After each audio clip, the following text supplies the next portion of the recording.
Hi guys, I am Kathy Santo and I'm so excited to be with you guys today. It is Tuesday, 1 o'clock. It is September 12th. And if you don't know me, I am a dog trainer from New Jersey. I've been training dogs for over 30 years, which means I started when I was 5. And I do training for dogs who are pets and dogs who are obedience competition dogs. So that's the bio, but I wanted to do a second video for you, sort of a companion video to the one that I did last week. Last week I did a video on how to find shelter, ways to deal with a weather disaster when you are with your pets. And so we had a lot of great ideas. Those ideas are still up on my blog. You can get a PDF of all of them. But now that we're in the aftermath of some of the serious weather disasters that we just had, the people in affected areas are recovering from their injuries. They're looking for their lost pets. And I wanted to give you a hand on how to find a pet that you lost maybe during this weather emergency. Now, first, a little bit of background. I went through Hurricane Andrew in '92, so I am no stranger to what it's like going through it and what it's like with pets afterwards. As a matter of fact, my son was in Orlando, and he just went through Irma, and fortunately, he's okay, property is okay, and I hope the same for you and your family and friends, because I used to be in Florida. I was there for 8 years, so I have a lot of family, friends, students there, so I'm very concerned about them. As well as all my friends from Texas. So hopefully this is going to give you guys some great ideas. And now some people were able to evacuate and others were not.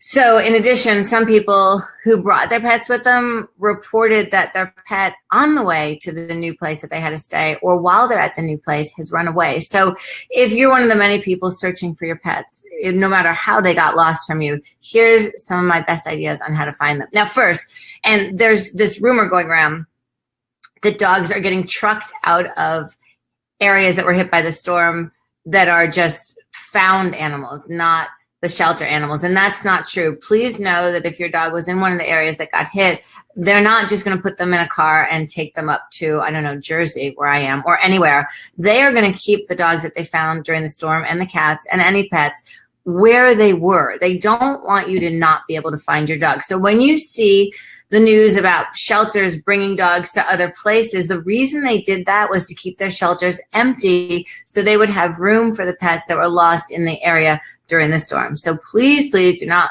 worry about that. Their primary goal at this point is to reunite the pets with their owners and not send them to new homes. Now, next, there are lots of groups helping the rescue effort. For example, Lost Dog in Texas, they're posting photos and information about pets found during Harvey. Facebook groups are popping up all over, and they're putting photos and links of lost pets as well. Now, a group called Finding Rover, Petco Foundation, and the ASPCA are teaming up to provide Harvey victims with a database to find their lost pets. And they're going to post photos of animals arriving at animal shelters. And you can search by uploading a picture of your pet to findingrover.com. And the database is continuously updated, searching for matches to provide possible matches as well as a location for where your pet might be. Now, I know this is sort of Harvey heavy, but Irma just happened. So trust that there's going to be these sorts of resources for people who are in Florida, but we don't have a lot of information on that. But if you search these sources of information, you will eventually start to see more of the Irma relief information coming up. Now, one thing I will tell you is you need to be persistent in your search. You have to follow up with phone calls to rescues and shelters. You can't just call once. You got to call over and over and over. And expand your search to cities and that were within like a half-mile to mile radius of where you are. Don't just stay with your local shelter, because animals have been found in other towns other than the ones that they were in. There's also been cases of families that have had their pet missing for months and eventually they were reunited. So please, please, please do not give up hope. And like I said, those impacted by Irma, which is of course the most recent, keep an eye out for the help being offered for pets in that area. Because I know many organizations are pulling together and they put up the updates daily, so look for that. Now, I know there's many of you who have your pets, but you're unable to move back into your home for whatever reason. So here's some ideas to help your dog be less stressed in a new environment. So we can all agree that every dog has a different level of sensitivity, and some can move to a new home and not even blink an eye. And some, if you move their food and water bowl 5 feet from where they normally are, it can be their undoing. So remember that the extra sensitives do need a little more paw holding, and they're probably going to even feel your stress and anxiety. So make sure that you're mindful of how you're behaving around your pet. And you know what? Managing your stress is beneficial to you as well. Now, an example of this is 2 years ago, one of my favorite students moved back to Florida, and she pretty much instantly was a complete wreck. She hated her new apartment. She didn't click with the coworkers, and she felt like she didn't fit in at all. And every day when she came home, she would cry and tell her dog, Beasley, how much her life sucked. And now Beasley was a super confident dog, and when he came to my classes with her, he was always the star. He loved meeting people and dogs, just like one of those all-around good guy dogs. Now, initially, he took the move in stride without any visible issue, but about 3 months into it, she called me, and it was coinciding with her developing high anxiety about her decision to move. He started showing signs of anxiety as well. And when she would come back from work, she would find that her couch was a little chewed on, her drapes, the door frames, the works. And pretty much it was a classic case of separation anxiety, because you see that door frame chewing consistently with that issue. So she called me. She was super upset, and I suggested finding a dog trainer who she could take classes from. I convinced her to find a Pilates studio because she really loved that when she was up here. And a few weeks later, she called me and she said things were much better for both of them. So she made friends at Pilates. They both made friends at dog class. They had some play dates, and they were much more back to their old selves. So the way you are really impacts the way your dog is. So I know it's tremendous stress.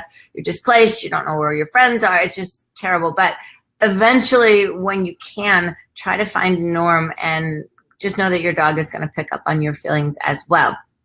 Now, another important point is to be consistent. Keep your normal schedule for feeding, for walks, for playtime, for snuggling, and for bedtime. Now, you put the food bowls in the kitchen of the place that you're staying, if that's where they were in the place that you used to live, and you can put the crate next to the bed, just like it's always been. Really, you just want to have consistency as much as possible when you're in a place that's not really your own. Now, I hope that you have some of your dog's favorite things, and if you didn't bring them from home, you should probably go out and find similar things and get them for him. Now, you might be tempted to go out and get all new toys and crates and beddings, but really the familiar items are going to bring your dog comfort just like they would for you. So that's something super important to make sure you're consistent with, and it's going to give him a lot of comfort as well. I also have students who've used t-shirts. They wore it one day and they didn't throw it in the laundry and they left it with their dog, and that was a sense of comfort for them as well. Now, another thing, keep a close eye on them, because some animals are upset or they're freaked out and they might try to hide or they may try to run away. So all eyeballs on your pets all the time, especially in this critical new phase, the next 5-6 weeks are really, really important. Now, you also want to make sure that your pet has identification with your contact info, and you have of the vaccination records. I prefer having a flight-proof type collar. I get mine at Orvis. They say reward and my cell number. I just don't like putting my pet's name on that. I feel like I'm telling people this is my dog's name and he's a really well-trained dog. So, hey, you were looking for a dog, you might take mine. So instead I put the word reward, which I feel compels people to bring my dog back, and my cell number. Now, the other important thing is the letters are really big. It's not tiny, tiny like on a tag. And what I like about that is people don't have to get close to your dog's head, face, mouth to read a tag. And some dogs are super spooked, and cats as well, and they don't want you near them at all. And if you do get near them, they probably don't want you touching near their mouth. It's not safe for you. It's not safe for them. So the nice big lettering helps somebody at a distance be able to tell you where your dog is and get your contact information. And you know what? If I see a dog like that, and I pull out my cell phone and I make a note of the phone number, and then I call it when I'm ready to do it. But it's not like you have to have paper and pencil. Somebody asked me that in class. They're like, oh, how can I write down that phone number when I see it on a dog? I'm like, use your cell phone. Make a note in it. All right. The next thing is to scope out your neighborhood. Find out if there's any aggressive animals in the neighborhood. You will all have had this experience. You know the house around the corner, 3 doors down, with the little picket fence has a dog who likes to run at the fence, leap over it, and try to eat your dog. And so if you're in a new place, you don't know those things. So without your dog, walk around, make some notes, and say, hey, I'm not going to walk that way because I notice there's a dog who's always out of his yard. You also have to find out if there's any structural risks in your home or yard. So that means there's a panel missing from a gate, or there's a giant gaping hole that you know your dog is going to get out of, or there's a gate maybe that doesn't latch properly, or if there's a lawn service that comes in and out, that they haven't latched the gate. That happens a lot too. So just sort of figure out what your environment is and where the hazards are going to be and work around that. Also, be really patient. Whether you're moving because of a storm issue or you're just moving in general, you have to let your dog take his time, sniff and explore all of his new surroundings. And if they decide to be like a little standoffish and sort of be by themselves for a while, that's okay as long as you know where they are. Also, you have to anticipate that their behavior is going to change for a while, and that includes eating and bathroom habits. Maybe they'll be barking, maybe they'll be pacing, maybe they'll pick up some protection habits, and that's something that you want to make sure that you monitor, because if it does become a more serious problem, obviously speak to a vet, see if you can get the name of a really great trainer, and then make sure that you work on that. And I know this is a ton of information, just like the last video. So I put a breakdown of everything that I was just talking about on my blog. And when you're there, you can download a PDF. And I put bullet points on this and I will put details below. So there you go. Lots of information. And like I said, I sincerely hope that you and your family and friends are doing well with the storm and the aftermath, and keep reaching out to people for help. Look at those groups. I'm doing a fundraiser next week, 2 weeks from now.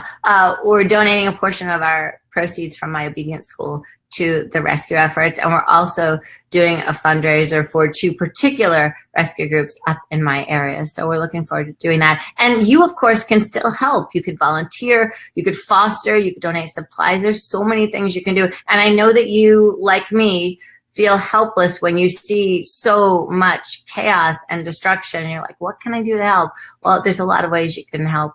Certainly donating supplies to your local rescue group is one, and also offering to foster a dog or a cat would be awesome. So anyway, thank you guys so much for watching. Please, please share this video with anyone that you think could benefit from it. And next Tuesday, I will be back, and probably about 1 o'clock, and I will be talking about some of my favorite tips and tricks, because we want to get some dog training info going for you guys. All right, so happy Tuesday, and I will see you soon.